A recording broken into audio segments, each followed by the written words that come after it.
Hello everyone, Assalamu alaikum. How are you all? I hope you are well. Welcome back to my channel in this new video.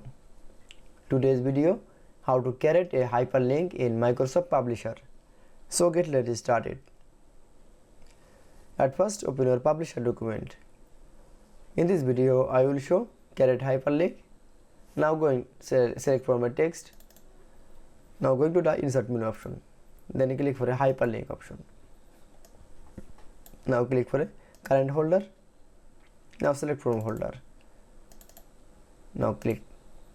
Now OK. Then click for a hyperlink text. Now mouse right button. Then click for open hyperlink. Then click for yes. Now click for OK. That it. Then in this video then you show create hyperlink in Publisher document is very easily. I hope you enjoy the video. Please like, comment, share and subscribe my channel.